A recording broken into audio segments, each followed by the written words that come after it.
Pria itu mencuci rambutnya dengan deterjen lotere kadaluarsa, deterjen pencuci, dan air cucian itu mengalir hingga meracuni banyak ikan. Malam itu, dia memakan ikan sagarel.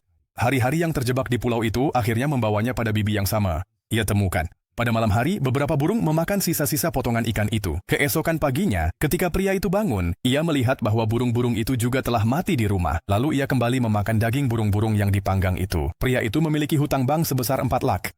Karena lelah, ia mencoba bunuh diri dengan melompat ke sungai, tetapi ia tidak tenggelam, melainkan ia terbawa arus hingga ke sebuah pulau kecil di tengah kota. Ia ingin mati, tetapi naluri untuk bertahan hidup memaksanya untuk tetap hidup. Ia tidak bisa memanjat tiang jembatan, ia juga tidak bisa berenang. Setelah beberapa kali mencoba dan gagal, ia memutuskan untuk gantung diri. Namun, tepat saat ia melakukannya, ia merasa sakit perut dan memutuskan buang air. Ketika ia duduk di semak-semak, ia melihat buah beri merah. Ia memetik satu buah beri dan memakannya.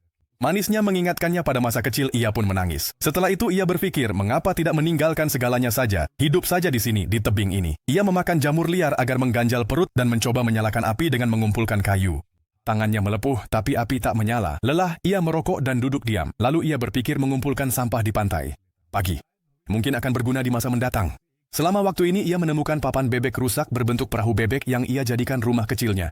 Selama beberapa hari berikutnya, ia menyesuaikan diri dengan kehidupan di pulau. Sekarang dia mulai menyukai tempat ini. Bahkan ketika ada kapal pesiar yang lewat, dia akan bersembunyi agar tidak ada yang melihatnya. Suatu hari, dia menemukan bungkus lama mie goreng Maya Sauce Fried, di mana bumbu penyedapnya masih tersegel di dalamnya. Melihat gambar di kemasan itu, air liurnya menetes. Ia membayangkan mie goreng panas enak. Ia sangat ingin makan. Untuk makan, ia mencoba mengumpulkan buah-buahan di pulau itu, tapi saat dihancurkan, ia sadar bahwa buah-buahan itu tidak bisa dijadikan mie. Lalu ia melihat kotoran burung di papan angka dan beride. Jika ada biji, aku bisa menanamnya. Ia kumpulkan kotoran, siapkan tanah. Membuat orang-orangan sawah dari jas lamanya dan burung gagak. Sekarang yang tersisa hanyalah menunggu. Benih berkecambah setelah 3 bulan. Sekarang secercah harapan muncul dalam hidupnya. Dia datang setiap hari dan menggunakan keringatnya sebagai bumbu makanan. Panennya siap pada akhir Syaradrathu. Dia juga menanam jagung dan berbagai tanaman lain, lalu menggiling jagung menjadi tepung, menambahkan air, menguleni adonan, menggunakan botol minuman keras sebagai penggiling, dan memotong mie dari kaleng. Kemudian ia membuka bumbu yang telah disimpan selama berbulan-bulan. Ia mencampurkan bumbu ke dalam mie, menambahkan beberapa lauk, dan mulai makan dengan rasa puas yang besar.